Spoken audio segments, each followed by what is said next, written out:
प्रेक्षकांनो, भारतीय घटनेचे शिल्पकार भारतरत्न डॉक्टर बाबासाहेब आंबेडकर यांच्या जयंतीनिमित्त कोटी कोटी प्रणाम. वचन दिले तू मला मालिकेचा आजचा 14 एप्रिलचा भाग इतका छान, इतका भारी आहे ना प्रेक्षकांनो.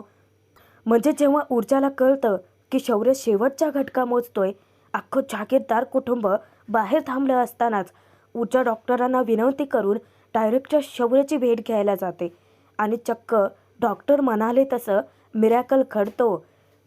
तो चमत्कार घडवून आणणारीही ऊर्जाच असते.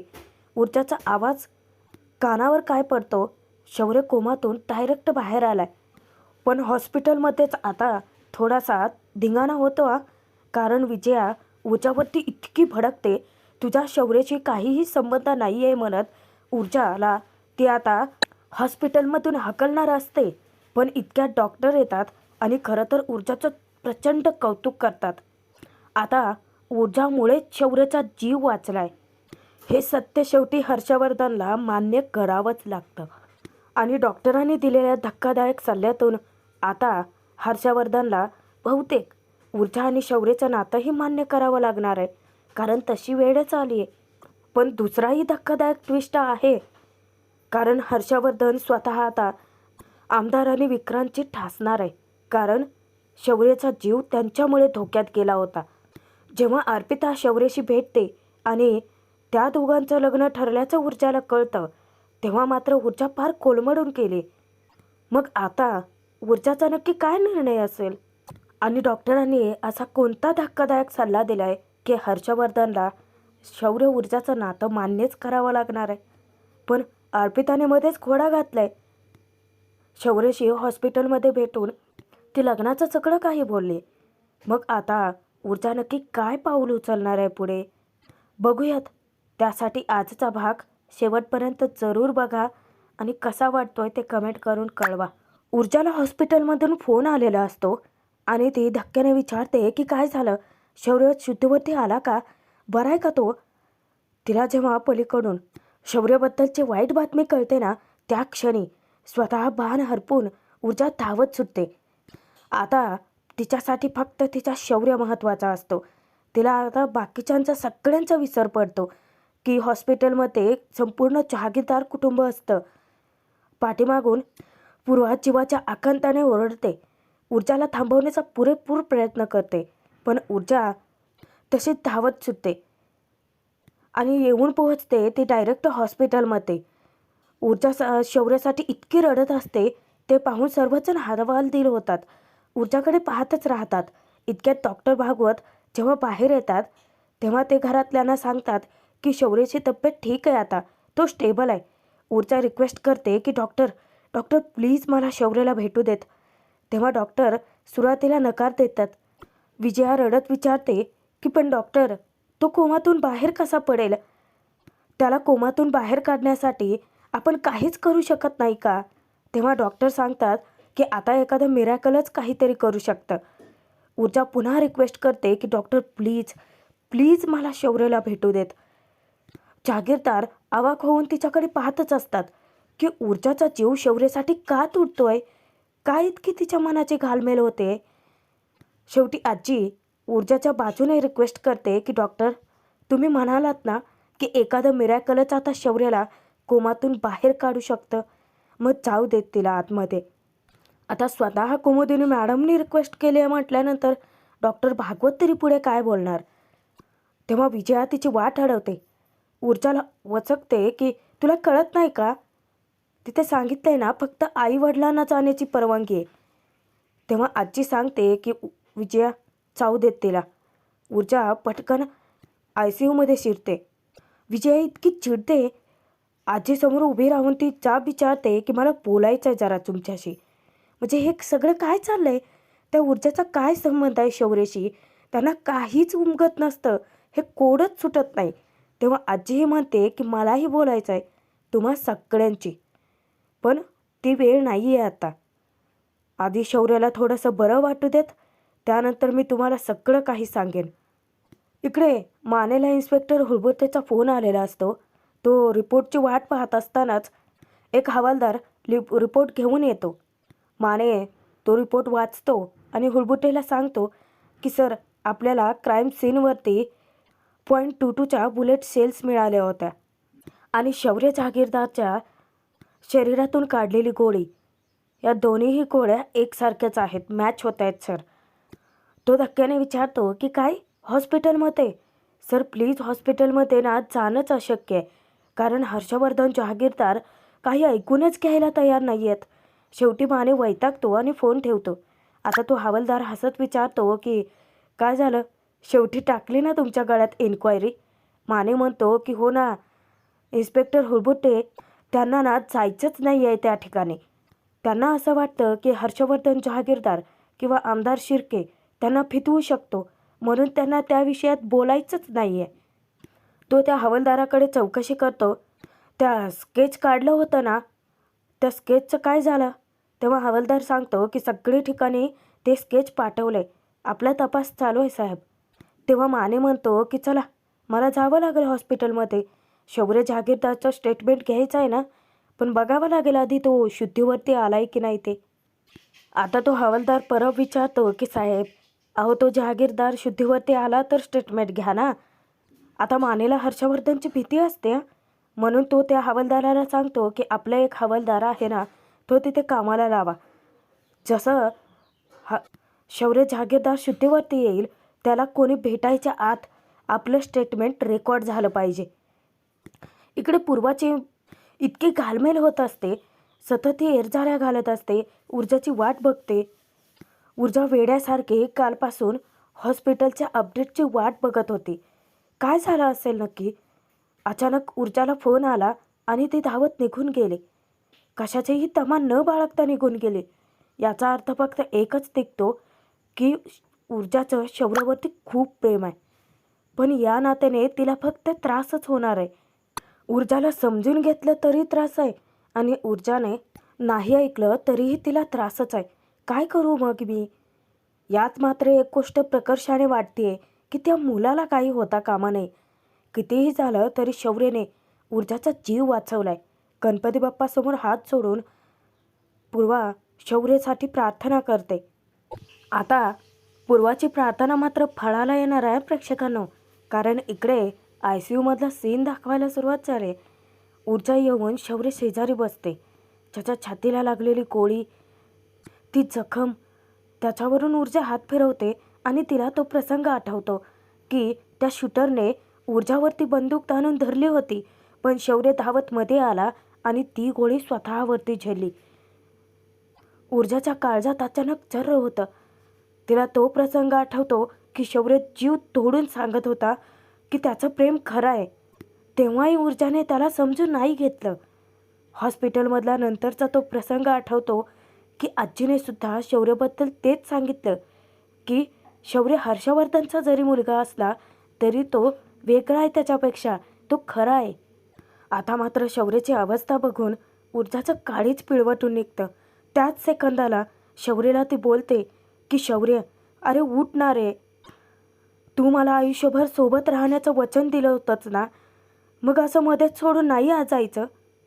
ऊर्जा आता डायरेक्ट प्रेमाची कबुली देऊन टाकते की मी तुझ्याशिवाय नाही जगू शकत शौर्य. ही ऊर्जा तुझ्यावरती खूप प्रेम करते, प्लीज उठ ना. आणि जेव्हा ती शौर्यासाठी धाय मोकलून रडत असते ना, त्याच वेळेस ऊर्जाच्या अश्रूचा एक थेंब, फक्त एक थेंब त्याच्या हातावरती काय पडतो, डॉक्टर म्हणाले तसा चमत्कारच घडतो. कारण अचानक शौर्यने हालचाल करायला सुरुवात केलेली असते. ज्या क्षणी शौर्य ऊर्जाचा हात हातात घट्ट पकडतो ना, तेव्हा ऊर्जा खाडकन डोळे उघडते आणि पाहते तर शौर्य शुद्धीवरती येत असतो, डोळे उघडण्याचा प्रयत्न करत असतो. आता तिचा आनंद गगनात मावेनासा होतो. आजीला खात्री होती अगदी तसंच कायचं घडतं, कारण हा चमत्कार ऊर्जाच्या प्रेमाने केलाय. शौर्य खाडकन डोळे उघडतो, त्याच्यासमोर असते ऊर्जा. तिला आपल्या जवळ पाहता क्षणी शौर्य इतका खुश झालेला असतो, तो ऊर्जाला हाका मारतो. ऊर्जा सांगते की शौर्य, मी आहे, मी तुझ्याच सोबत आहे. इकडे बाहेर मात्र विजयाच्या डोक्यात तिडक केलेली असते. इतकी तळपायाच्या मस्तकात जाते, ही मुलगी केव्हापासून गेली आतमध्ये. आणि रागाच्या भरात ती जेव्हा आत ICUत येते ना, तर चक्क शौर्य शुद्धीवरती आलेलं असतं. आता ती ऊर्जाला ओरडणार, पण समोर शौर्य शुद्धीवर आल्याचं पाहते आणि तिला सगळ्याचाच विसर पडतो. इतकी खुश होते, धावत ती घरात सगळ्यांना हाका मारते की अहो अहो चला ना, शौर्य शुद्धीवरती आलाय. तेव्हा घरातले सर्वजण इतके खुश होतात. आदित्य म्हणतो की काय, पटकन मी डॉक्टरांना बोलावून आणतो. पण जिच्यामुळे हा चमत्कार घडला, जिने शौर्यला मृत्यूच्या जाळीतून बाहेर काढलंय, तिचा मात्र सगळ्यांना विसर पडतो. कारण जेव्हा विजया धावत शौर्याकडे येते ना, ऊर्जाचा हात खेचून ती तिला मागे ढकलते यार. सर्वांचे डोळे अश्रूंनी पाणवलेले असतात, पण ते आनंद अश्रू आहेत. सर्वजण इतके खुश असतात. तेवढ्या त्या घरातल्या सगळ्यांनी जरी शौर्याला खेराटा घातला असताना, ते थोड्याशा सांधेतून शौर्य फक्त ऊर्जाला निरखून पाहत असतो आणि ऊर्जाची इतकी घालमेल होत असते शौर्याला बघण्यासाठी. आजी जेव्हा ऊर्जाकडे मागे वळून पाहते ना, ती शौर्याकडे बघून हसायला लागते. कारण आजीलाच फक्त विश्वास होता की शौर्याला जर कोणी वाचवू शकत असेल तर ती ऊर्जाच. इतक्यात आदित्य डॉक्टरांना घेऊन येतो. डॉक्टर येता क्षणी हर्षवर्धन विचारतो की डॉक्टर भागवत कुठे आहेत? तेव्हा ते डॉक्टर सांगतात की ते एका सर्जरीमध्ये आहेत, पण प्लीज तुम्ही बाहेर जाऊन थांबता का? तेव्हा जहागीरदार कुटुंब आनंदाने बाहेर जातं. ऊर्जा शौर्यकडे पाहते आणि देवाचे आभार मानते हात जोडून. आनंदाने तीही बाहेर जाते. पण शौर्यला ऊर्जाने थांबावं असं खूप वाटतं. तो हातवारे करून तिला थांबवत असतो, पण ऊर्जा मागे वळून पाहतच नाही. आता जहागीरदार कुटुंब बाहेर आलेलं असतं आणि पुन्हा तेच प्रेक्षकांनो तमाशात सुरू होतो. ऊर्जा जेव्हा आनंदाने हात जोडून देवाचे आभार मानत असते ना, आजी कौतुकाने विचारते की तू भेटलीस त्याला, बोललीस? मला खात्री होती की शौर्य नक्की शुद्धीवरती येईल. आता विजया चिडते, ऊर्जाला आपल्या बाजूने वळवते, जाब विचारते की तू इथे नक्की शौर्याला भेटायला आली आहेस की इथल्या सगळ्या खबरी तुला कोणीतरी पोहोचवते? आजीकडे तिरका कटाक्ष टाकत विचारते. हे बघ, तू माझ्या शौर्याला हॉस्पिटलपर्यंत घेऊन आलीस त्यासाठी आभार तुझे, पण बस आता. इथून पुढे तू माझ्या मुलाला भेटायचं नाहीस. तेव्हा ऊर्जाही शांत बसत नाही. ती विजयाला सडेतोड उत्तर देते, हे बघा, फक्त डॉक्टरांकडून मला इतकंच कळू देत की शौर्य सुखरूप आहे, मग जाईन मी इथून. आता दिव्याला चोंबडेपणा का करायचा असतो ना, देव जाणे. आता बाकीचे घरातले सगळे बोलतायत ना, तरी नाही, जिथे तिथे हिला ना खुपसायचंच असतं. आता ऊर्जाला ती ओरडते की ऊर्जा, तू कशासाठी आली आहेस इथे? तू जा बरं. तुला कळतंय का तुझ्यामुळे आईसाहेबांना किती त्रास होतोय ते? उगाचच सीन क्रिएट करू नकोस हा. तरीही ऊर्जा हट्टाने सांगते की नाही जाणार आहे मी इथून. विजयाचा पारा चढतो. चिडते ती ऊर्जावरती, किती निर्लज्ज आहेस का तू? इतका अपमान झाल्यानंतर कोणीही निघून गेलं असतं आणि तरीही तुला इथेच थांबायचं आहे. तेव्हा ऊर्जा म्हणते, हे बघा, जोपर्यंत डॉक्टर मला सांगत नाहीत की तो ठीक आहे आणि जोपर्यंत मी त्याला भेटून बोलत नाही ना, तोपर्यंत मी जाणार नाही आहे. विजया भडकते, पण का? काय संबंध आहे तुझा त्याच्याशी? रागाच्या भरात ऊर्जाला ती म्हणते की ठीक आहे, तू असं ऐकणार नाही आहेस ना? आणि ऊर्जाचा हात पकडते, मी तुला इथे थांबूच देणार नाही आहे. तेव्हा आदित्य कसं बसं तरी विजयाची समजूत घालतो की मम्मा प्लीज प्लीज, अगं तिला थांबू दे तिथे. अगं निदान हा तरी विचार कर की तिने वेळेवरती शौर्यला हॉस्पिटलमध्ये आणलंच नसतं तर आपला शौर्य वाचलासुद्धा नसता. आई प्लीज. इतक्यात आता डॉक्टर भागवतसुद्धा आलेले असतात. तेव्हा ऊर्जाची इतकी घालमेल होत असते. कधी एकदा ती पुन्हा शौर्याला भेटते, कधी एकदा तो सुखरूप आहे ही बातमी ऐकते, यासाठी खूप आतुर असते ती. इकडे मात्र आमदार साहेब या सगळ्याचं क्रेडिट आपल्या लेकीलाच देऊन टाकतात. ते घरातल्या सगळ्यांना येऊन हाका मारतात. तेव्हा येऊन विचारतात की काय झालं, शौर्याबद्दल काही कळलं का? हॉस्पिटलमधून काही समजलं आहे का? तेव्हा आमदार शिर्के सांगतात की हो बाळा, बाळा तुझी प्रार्थना फळाला आली आहे, शौर्य कोमातून बाहेर आलाय. तेव्हा अर्पिता इतकी खुश असते. सर्वच जण देवाचे आभार मानत असतात. आमदार विक्रांतला म्हणतो की विक्रांत शिर्के, वाचलात बरं? त्या पोराला जर काही झालं असतं ना तर हर्षवर्धनने तुला सोडलंच नसतं. तेव्हा अर्पिता हट्ट धरते की पप्पा मला आत्ताच्या आत्ता शौर्यला भेटायला जायचं आहे. तेव्हा आमदार सांगतात की हो आपण जातोच आहोत बाळा, आपण निघणारच आहोत आत्ताच. तेव्हा अर्पिता इतकी खुश होते, ती सांगते की 1 मिनिट थांबा ना पप्पा, म्हणजे आजारी माणूस कोणी असलं तर विजया काकू त्यांना अंगारा लावतात. मी शौर्यसाठी घेऊन येते. आणि ती धावत आत निघून जाते. आता आमदार साहेब हसत म्हणतात की घालमेल होते शेवटी लेकराचे, आता घेऊनच जायला लागते तिला. तेव्हा सुपर्ण हट्ट धरते की चला मी पण येते. हा आमदार इतका शातीर माणूस आहे, तो म्हणतो की नाही तू आणि विक्रांत अजिबात आमच्यासोबत येणार नाहीत, मी आणि अर्पिताच जातोय. सुपर्णा विचारते की अहो पण तिथे विजया वहिनी असतील आणि तसंही शौर्य आपलं होणारं जावई आहे ना. आमदार साहेब सांगतो की हे बघ सुपर्णा, ही वेळ आता नातेसंबंध जपण्याची नाही आहे. आधी मी अर्पिताला घेऊन जातो, तिथे जाऊन बघतो की हर्षवर्धनचा मूड कसा आहे. आधी जाऊन अंदाज घेतो की हर्षवर्धनला त्या मारेकऱ्यांबद्दल काही सुगावा लागला आहे का. आणि विक्रांत, तू तर हॉस्पिटलकडे फिरकायचंच नाहीस, हर्षवर्धनच्या समोरसुद्धा येऊ नकोस. मी घेऊन जातो अपोला. कसा आहे आपल्या अर्पिताचा चेहरा हर्षवर्धनच्या समोर आला तर त्याला कळेल ना की अर्पिता शौर्यासाठी किती तुटली होती, किती घालमेल होत होती तिच्या मनाची. आणि मग काय त्या हर्षवर्धनच्या लक्षात सुद्धा राहणार नाही की शौर्याचे मारेकरी शोधायचं. तेव्हा अर्पिता येऊन आमदाराला अशी काही झापते ना की वा वा पप्पा, हे मात्र बेस्ट आहे. जिथे तिथे तुमच्या डोक्यात फक्त आणि फक्त राजकारणाचेच विचार कसे काय असतात हो. त्यावर आता आमदार चिडतो, शौर्य बरा झालाय ना, मग आता वाकड्यात शिरायची काही गरज आहे का. तेव्हा अर्पिता विचारते की नाही पप्पा, नाही म्हणजे आता उद्या जर माझ्यासोबत असं काही घडलं तर जेन्युअनली मला बघायला तरी निदान याल ना, की तिथेही फक्त राजकारणच दिसेल तुम्हाला. तेव्हा सुपर्णा ओरडते की अर्पिता अगं काय बोलतेस असं. तेव्हा अर्पिता ही चिडते, अगं आई, सतत राजकारणात राहून राहून यांच्या भावनाच मेलेत का. नाही म्हणजे सांगा ना पप्पा, की उद्या जर माझ्यासोबत असं काही झालं तर तुम्ही याल का. शेवटी शौर्याला तुम्ही बघण्यासाठी येतच नाही आहात, तिथे फक्त तुम्ही स्वतःला सेफ ठेवण्यासाठी येत आहात. आता आमदार पुढे काही बोलणार, अर्पिता आणखीनच चिडते. नाही राहू देत पप्पा, कधी कधी ना काही प्रश्नांची उत्तर मागितलेलीच बरी असतात. हे बघा, तुमच्यामुळे मी साध्या शौर्याला बघूही शकले नाही आहे. त्यामुळे तुम्हाला यायचं असेल तर या, रादर नका येऊ, पण मी थांबणार नाही आहे. अर्पिता रागात तरातरा निघून जाते. आमदार पुन्हा एकदा विक्रांतला ताकीद देतो, तू हॉस्पिटलकडे अजिबात फिरकायचं नाहीस आणि मला आरती आगाऊपणा नको आहे आता. शेवटी राजकारण जास्त महत्त्वाचं आहे. आणि तोही निघून जातो अर्पिता मागोमाग.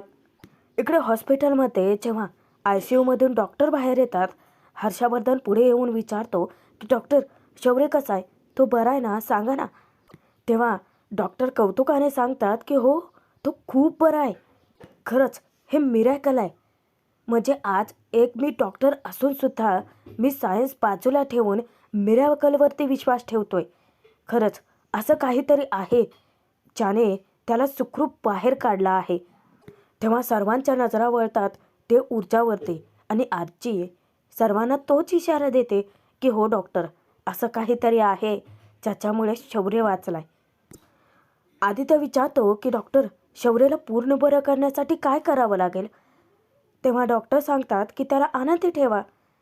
मागे जेव्हा तो आजारी पडला होता ते सगळे रिपोर्ट मी पुन्हा चेक केलेत आणि त्यात मला उमगलं की नक्कीच असं काहीतरी होतं त्याला, मानसिक त्रास की ज्यामुळे तो आजारी पडला होता.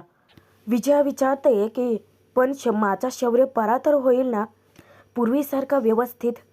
तेव्हा डॉक्टर म्हणतात की हे बघा, त्यांच्या जखमा तर सगळ्या भरून निघतील, पण त्याला कुठला मानसिक त्रास होतोय ते आपल्याला शोधावं लागेल, ते एकदा बघा. अचानकच ऊर्जा विचारते की पण डॉक्टर तुम्ही मला आत्ता सांगा ना की शौर्य सुखरूप आहे ना, तो ठीक तर आहे ना. तेव्हा डॉक्टर विचारतात की तुम्ही कोण. आजी ओळख करून देते की ही ऊर्जा शिंदे, हीच शौर्यला हॉस्पिटलमध्ये घेऊन आले होते. तेव्हा डॉक्टर इतकं कौतुक करतात. ते सांगतात की यंग लेडी, ग्रेट जॉब. अगं तू त्याला वेळेवर घेऊन आले म्हणून तर त्याचा जीव वाचलाय. हर्षवर्धन ऊर्जाकडे पाहतच असतो. रुटीन लागायला थोडा वेळ लागेल, पण आता काळजीचं काहीच कारण उरलं नाही आहे. कॉंग्रॅच्युलेशन्स हर्षवर्धन सर, कारण शौर्य पूर्ण बरा झालाय. आउट ऑफ डेंजर येतो. आता मी डिस्चार्ज कधी द्यायचा ते कळवतो आणि डॉक्टर तेथून निघून जातात. सर्वांच्या जीवात जीव आलेला असतो. ऊर्जा पुन्हा एकदा आनंदाने हात जोडून देवाचे आभार मानत असते आणि हर्षवर्धन अख्खं जहागीरदार कुटुंब ते पाहत असतं आणि त्यांना खरंच ऊर्जाचं वागणं इतकं खटकतं की काय संबंध आहे शौर्याचा आणि तिचा, का ती शौर्यासाठी इतकी तडफडतीये. आता शौर्य बरा झालाय म्हटल्यानंतर सर्वात जास्त खुश ती काय. प्रेक्षकांनो, आजचा हा छान भाग इथेच संपतोय, पण पुढे मात्र 2 मोठे ट्विस्ट आले. आता सुरुवातीला अर्पिता येऊन शौर्याची भेट घेते आणि ती त्याला सांगते की माझं तुझ्यावर खूप प्रेम आहे, मी तुझ्याशिवाय जगूच शकत नाही. शौर्याला धक्का बसतो, कारण समोरच ऊर्जाही उभी असते. त्याचं लक्ष फक्त ऊर्जाकडे असतं. बाहेर हर्षवर्धन आमदार मानेसोबत बोलत असताना हर्षवर्धन चिडतो. जो कोणी हल्लेखोर आहे आता त्याला मला भेटायचं आहे. आमदार घाबरत विचारतो की पण त्याला का भेटायचं आहे तुम्हाला.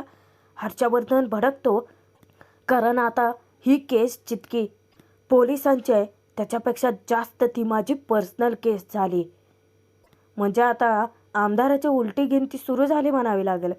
ऊर्जा जेव्हा घरी जाते, पूर्वा तिला फक्त एकच प्रश्न विचारते की तुझ्या शौर्यावरती प्रेम आहे. आता ऊर्जा काहीच बोलत नाही, पण मनात जे काही असेल ते सांगेल का पूर्वाला. आणि आता कधी ना कधीतरी शेवटी आजी, शौर्य ऊर्जाबद्दल खरं काय ते जहागीरदारांना सांगून टाकतीलच. मग आता हर्षवर्धन स्वीकार करेल का ऊर्जा आणि शौर्याच्या प्रेमाच्या नात्याचा. पाहणं तितकंच मनोरंजक ठरणार.